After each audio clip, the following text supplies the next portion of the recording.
اعوذ باللہ من الشیطان الرجیم بسم اللہ الرحمن الرحیم۔ جماعت دوہم، حصہ شاعری، غزل نمبر 1، جس کے شاعر ہیں Maulana Hasrat Mohani.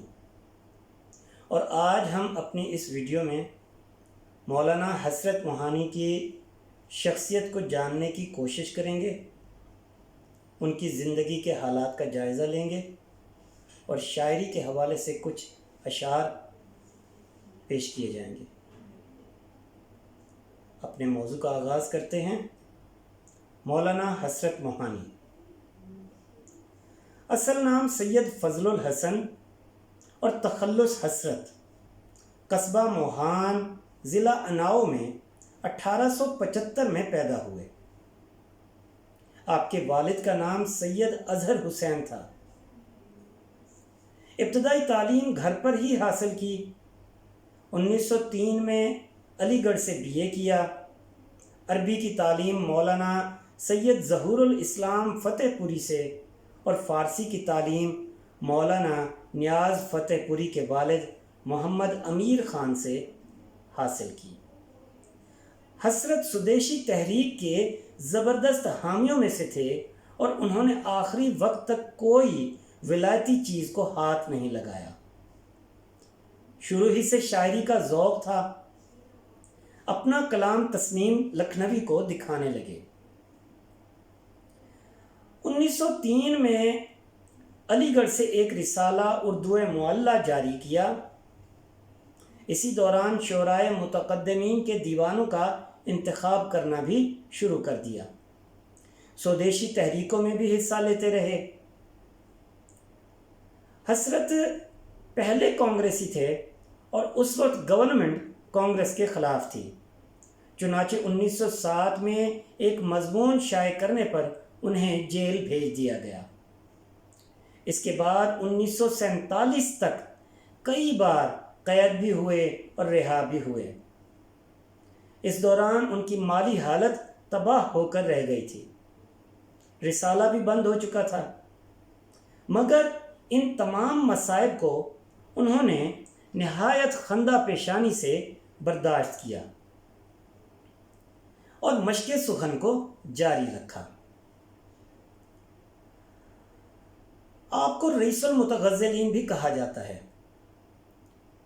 Maulana Hasrat Mohani communist party of India کے بانیوں میں سے ایک تھے۔ مولانا حسرت موہانی نے اپنی زندگی میں 13 حج کیے۔ پہلا حج 1933 میں کیا اور آخری حج 1950 میں ادا کیا۔ 1938 میں حج کے بعد ایران، عراق اور مصر بھی گئے۔ مولانا حسرت موہانی نے 72 سال 7 ماہ 9 دن کی عمر میں 13 مئی 1951 کو لکھنؤ میں وفات پائی۔ مولانا سید فضل الحسن حسرت موہانی، جو سید الاحرار اور رئیس المتغزلین کے نام سے بھی جانے جاتے ہیں، ایک نڈر صحافی اور اردو صحافت کے بانی بھی تصور کیے جاتے ہیں۔ اردو غزل کے ممتاز شاعر، تذکرہ نگار، نقاد، سیاسی رہنما اور تحریک آزادی کے صف اول کے رہنماؤں میں سے تھے۔ صاف گو اور حق پرست ہی نہیں، خدا رسیدہ صوفی اور درویش منش انسان بھی تھے۔ اپنے نام اور تخلص کے حوالے سے ان کا یہ شعر بہت مشہور ہے۔ عشق نے جب سے کہا حسرت مجھے، عشق نے جب سے کہا حسرت مجھے، کوئی بھی کہتا نہیں فضل الحسن۔ بابا اردو مولوی عبدالحق نے اپنے ایک مضمون مولانا حسرت موہانی جو ماہنامہ تہذیب میں شائع ہوا، مولانا حسرت موہانی کے بارے میں لکھا کہ اگر کوئی ناواقف شخص پہلی بار مولانا حسرت موہانی کو دیکھتا تو سمجھتا کہ یہ کوئی مخبوط الحواس شخص ہے۔ ان کی ٹوپی پر جو اکثر ترکی ہوتی تھی، آدھ انگل چکٹ جمع ہوتا تھا، داڑھی پریشان، لباس میں کوئی سلیقہ نہیں، نہ میلا نہ اجلا، جوتوں نے کبھی برش کی شکل ہی نہیں دیکھی، آواز جھینگر سے ملتی جلتی، لیکن اس بے ڈال قالب میں بھی بے پایاں روحانی قوت، اخلاقی جرت اور خلوص و صداقت تھی۔ مولانا حسرت موہانی نے سادہ زندگی گزارتے ہوئے دنیا میں جو نام پیدا کیا وہ بہت کم لوگوں کو نصیب ہو سکا۔ ان کی اسی خصوصیت نے انہیں سید الاحرار اور تحریک آزادی کے عظیم رہنما ہونے کا اعزاز بخشا۔ معروف دانشور سرشار صدیقی نے انہیں فوق البشر کہا۔ مشکل وقت میں صبر کا دامن ہاتھ سے نہ چھوڑا، جیل میں رہے تو وقت ضائع نہ کیا، بلکہ ادب اور غزل میں ایسا مقام پیدا کیا کہ رئیس المتغزلین کہلائے۔ جیل میں کہا ہوا ایک شعر جو بے انتہا مشہور ہے مشق سخن جاری، چکی کی مشقت بھی، ایک طرفہ تماشا ہے حسرت کی طبیعت بھی۔ حسرت نے برطانوی سامراج کے سامنے کبھی سر نہیں جھکایا، انہیں کئی بار جیل جانا پڑا۔ انہیں پہلی بار 1908 میں گرفتار کیا گیا اور 2 سال کی سزا اور بصورت عدم ادائیگی جرمانہ 6 ماہ کی مزید سزا تجویز کی گئی۔ چونکہ آپ جرمانہ ادا کرنے سے معذور تھے، اس وجہ سے ان کا نہایت نادر کتب خانہ، جس میں سینکڑوں نایاب کتابیں جو قلمی کتابیں تھیں اور کمیاب تصانیف، دیوان اور تذکرے تھے، جنہیں حسرت نے انتہائی تلاش و جستجو سے اکٹھا کیا تھا، کاٹھ کباڑ کی طرح یہ سب کچھ نیلام کر دیا گیا۔ بیگم حسرت کے مطابق یہ کتب خانہ اس وقت 4,500 کی مالیت کا تھا اور حکومت نے اسے صرف 60 روپے میں فروخت کر دیا۔ مولانا حسرت کے ساتھ جیل میں عام قیدی کی مانند سلوک کیا گیا۔ مولانا کی قید میں اور اخلاقی مجرموں کی قید میں کوئی فرق نہ تھا۔ ان سے 10 ماہ تک چکی پسوائی گئی 10 ماہ تک چکی پسوائی گئی۔ اس دوران رمضان شریف کا مقدس مہینہ بھی آیا۔ آپ نے اس موقع پر یہ شعر کہا، کٹ گیا قید میں ماہ رمضان بھی حسرت، گرچہ سامان سحر کا تھا نہ افطاری کا۔ 1916 میں حسرت کی دوبارہ گرفتاری عمل میں آئی اور مقدمہ چلا کر 2 سال قید بامشقت کی سزا سنا کر جیل بھیج دیا گیا۔ جیل میں محنت، مشقت، سختی، مصائب، آلام اور مظالم نے مولانا کی طبیعت میں درویشانہ سی شان پیدا کر دی تھی۔ ان کی طبیعت میں سادگی کے ساتھ ساتھ نڈر اور دلیر انسان نے جنم لے لیا تھا۔ آپ کے ساتھ یہ مظالم اردو معلیٰ کی اشاعت اور ان میں شائع ہونے والے مضامین کی پاداش میں روا رکھے گئے تھے۔ اردو معلیٰ کے بند ہو جانے کے بعد مولانا نے سودیشی تحریک علی گڑھ میں چلائی۔ ان کے اس اقدام پر مولانا شبلی نعمانی نے انہیں لکھا، تم آدمی ہو یا جن، پہلے شاعر تھے، پھر پولیٹیشن بنے اور اب بنیے ہو گئے ہو۔ 1922 میں مولانا حسرت موہانی کو آخری بار گرفتار کیا گیا تو آپ اسی سودیشی سٹور کے لیے فکر مند تھے۔ اس بار مولانا 2.5 سال قید میں رہے۔ مولانا حسرت موہانی ایک بلند پایہ شاعر اور تذکرہ نگار اور نقاد ہونے کے ساتھ ساتھ بے باک صحافی بھی تھے۔ پروفیسر ڈاکٹر فرمان فتح پوری کے مطابق حسرت موہانی کا مطالعہ شعر و ادب چونکہ اپنے سارے معاصرین سے وسیع اور توانا تھا، اس لیے اس توانائی اور وسعت کے آثار ان کی شاعری میں بھی نمایاں ہیں۔ مولانا حسرت بنیادی طور پر غزل کے شاعر تھے۔ یہی وجہ ہے کہ ان کے نعتیہ کلام میں غزل کی جھلک نظر آتی ہے۔ انہوں نے اپنے ایک شعر میں اس کا اعتراف اس طرح کیا: عشق حسرت کو ہے غزل کے سوا، نہ قصیدہ نہ مثنوی کی ہوس۔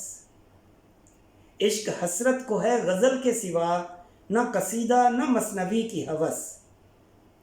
حسرت موہانی کی تذکرہ نگاری کا انداز سب سے مختلف ہے۔ ان کے تذکروں کی ایک خصوصیت یہ ہے کہ انہوں نے ہر بڑے شاعر کے ذکر کے ساتھ اس کے تلامذہ کا سلسلے وار ذکر کیا ہے۔ اصغر کاظمی کی کتاب مولانا حسرت موہانی کی تذکرہ نگاری حسرت فہمی اور حسرت شناسی کے حوالے سے اچھا خاصا کام ہے۔ مولانا حسرت موہانی نے اردو معلی 1903 میں شائع کیا۔ یہ 1942 تک شائع ہوتا رہا، کئی بار بند بھی ہوا، پھر جاری ہوتا رہا۔ پروفیسر آل احمد سرور کے مطابق اس رسالے کا سب سے بڑا مقصد درستی مذاق قرار دیا گیا۔ یہ صرف ادبی رسالہ ہی نہ تھا، بلکہ اس میں ملکی اور غیر ملکی سیاسیات اور حالات حاضرہ پر تبصرے بھی ہوا کرتے تھے۔ اردو معلی کے ساتھ ساتھ تذکرۃ الشعراء، مستقل اور استقلال نام کے رسالے بھی انہوں نے نکالے۔ ان رسائل میں مولانا اپنے ادبی، سیاسی اور مذہبی خیالات و افکار کا اظہار انتہائی بے باکی سے کرتے رہے۔ ان چاروں رسائل میں جو مقام اردو معلی کو حاصل ہوا وہ کسی اور کو حاصل نہ ہو سکا۔ اس کی وجہ اردو معلی کا طویل عرصے تک جاری رہنا تھا۔ یہ رسالہ 39 برس یعنی جولائی 1903 سے مارچ 1942 تک جاری رہا۔ اس کی طویل زندگی میں کئی نشیب و فراز آئے، کبھی بند بھی ہوا، پھر جاری ہوا۔ یہ دراصل مولانا حسرت موہانی کی زندگی کا آئینہ دار تھا۔ اس رسالے نے ہی اردو صحافت میں بے باکی اور بے خوفی کی روایت کو پروان چڑھایا، لوگوں میں سیاسی شعور کو بیدار کیا۔ یہی رسالہ مولانا کو قید و بند کی صعوبتیں جھیلنے کا باعث بھی ہوا۔ مولانا نے 1909 میں ہندوستان کی مکمل آزادی کا نعرہ بھی لگایا اور عوام کو اس کے حصول کے لیے برطانوی سامراج کے سامنے سینہ سپر ہو جانے کی تلقین بھی کی۔ وہ مسلمانوں اور ہندوؤں کے مابین اتحاد قائم کرنے کے داعی بھی تھے، اور یہ جد و جہد 1922 تک وہ کرتے رہے، اور بالآخر نا امید ہو کر اس نظریے سے دستبردار ہو گئے۔ دوسری جانب ادبی پرچوں کے ذریعے مولانا نے اردو ادب کی جو گراں قدر خدمات انجام دیں وہ تاریخ کا سنہری باب ہیں۔ اردو ادب میں انہیں اعلیٰ مقام حاصل رہے گا۔ دونوں صورتوں میں، چاہے وہ ادب ہو یا سیاست، مولانا نے مقصدیت سے بھرپور صحافت کی۔ اصولوں کے پابند، حق گوئی، بے باکی، عزم و استقلال میں چٹان کی مانند مضبوط، انگریز کی آنکھ میں آنکھ ڈال کر اپنے نقطۂ نظر پر ڈٹے رہنے والوں میں سے تھے۔ برطانوی سامراج کو ظلم و بربریت، جیل کی سختیاں اور مظالم حسرت کے مقاصد کے سامنے ڈھیر نظر آتے ہیں۔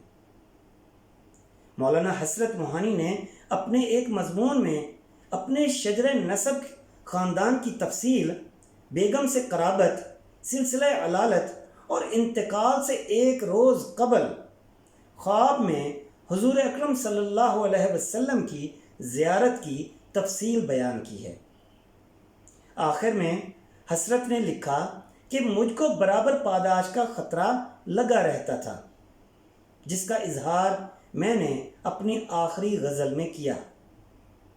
اس غزل کا ایک شعر ہے: چھوڑ کر مجھ کو نہ چل دیں آخر زراہ انتقام، مجھ کو تنہا رات دن آنسو بہانے کے لیے۔ بیگم حسرت موہانی نے 8 اپریل 1937 کو وفات پائی۔ حسرت نے اپنے جذبات کا اظہار اپنی ایک غزل میں اس طرح کیا: عاشقی کو حوصلہ بیکار ہے تیرے بغیر، آرزو کی زندگی بیکار ہے تیرے بغیر، کاروبار شوق کی اب وہ تن آسانی کہاں، دل پہ ذوق شاعری ایک بار ہے تیرے بغیر، جس فراغت کا تمنائی تھا میں تیرے لیے، اب وہ حاصل ہے تو ایک آزار ہے تیرے بغیر۔ اردو ادب کا وہ کون سا ادیب ہے جس نے حسرت کے حوالے سے کچھ نہ کچھ لکھا نہ ہو؟ حسرت کی شخصیت سے لے کر سیاسی جدوجہد، ادب کے مختلف پہلوؤں پر علیحدہ علیحدہ مضامین اور کتابیں لکھی گئیں، اور حسرت پر مختلف زاویوں سے تحقیق کا عمل جاری ہے اور آئندہ بھی جاری رہے گا۔ مولانا حسرت موہانی 1950 میں حج سے واپسی پر پاکستان بھی تشریف لائے۔ شاید انہیں اپنے بلاوے کا احساس ہو چلا تھا۔ بعض نے لکھا کہ انہیں اپنی موت کا یقین ہو گیا تھا۔ انہیں اپنے مقصد میں کامیاب ہونے میں بے شمار مسائل اور مشکلات کا سامنا کرنا پڑا، لیکن وہ اپنے مقصد میں کامیاب ہوئے اور پاکستان تشریف لائے۔ کراچی میں اپنے احباب سے ملاقات ان کا بنیادی مقصد تھا۔ یہاں آپ کو مشورہ دیا گیا کہ وہ مستقل طور پر پاکستان میں قیام کر لیں، لیکن آپ کا جواب تھا کہ میں ہندوستانی مسلمانوں کو اکیلا نہیں چھوڑ سکتا۔ کراچی سے لاہور ہوتے ہوئے مولانا کانپور چلے گئے۔ بیماری طول پکڑتی جا رہی تھی، کمزوری اپنے عروج پر پہنچ چکی تھی۔ بہتر علاج کی غرض سے آپ کانپور سے لکھنؤ منتقل ہو گئے اور فرنگی محل میں قیام کیا۔ اسی جگہ 13 مئی 1951 کو مولانا حسرت موہانی نے داعی اجل کو لبیک کہا اور مولوی انوار کے باغ میں تدفین عمل میں آئی۔ حسرت موہانی کی شاعری۔ حسرت موہانی اردو غزل گوئی کی تاریخ میں ایک ممتاز مقام رکھتے ہیں۔ اردو شاعری کی ارتقاء میں ان کی اہمیت بہت زیادہ ہے۔ ان کے خیال اور انداز بیان دونوں میں شخصی اور روایتی عناصر کی آمیزش دکھائی دیتی ہے۔ حسرت موہانی کو قدیم غزل گو اساتذہ سے بڑا ہی ذہنی اور جذباتی لگاؤ تھا۔ یہ اسی لگاؤ کا نتیجہ ہے کہ کلاسیکل شاعروں کا انہوں نے بڑی گہری نظر سے مطالعہ کیا تھا اور اپنی طبیعت کے مطابق ان کے مخصوص رنگوں کی تقلید بھی کی۔ قدیم اساتذہ کے یہ مختلف رنگ حسرت کی شاعری میں منعکس بھی دکھائی دیتے ہیں۔ اس چیز کا اعتراف خود حسرت نے بھی کیا۔ حسرت کے اس رجحان پر فراق گورکھپوری لکھتے ہیں کہ حسرت کے اشعار بیان حسن و عشق میں صاف مصحفی کی یاد دلاتے ہیں، معاملہ بندی اور ادا بندی میں جرت کی یاد دلاتے ہیں، داخلی اور نفسیاتی امور کی طرف اشارہ کرنے میں عموماً نئی فارسی ترکیبوں کے ذریعے مومن خان مومن کی یاد دلاتے ہیں۔ حسرت کی غزل میں ایک ذہنی گدگدی، ایک داخلی چھیڑ چھاڑ، ایک حسین چہل کی عکاسی نظر آتی ہے۔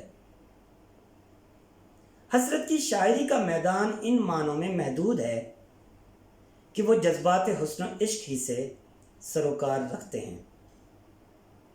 ان کا دل ایک شاعر کا دل ہے اور ان کی شاعری کا محور محبت اور صرف محبت ہے۔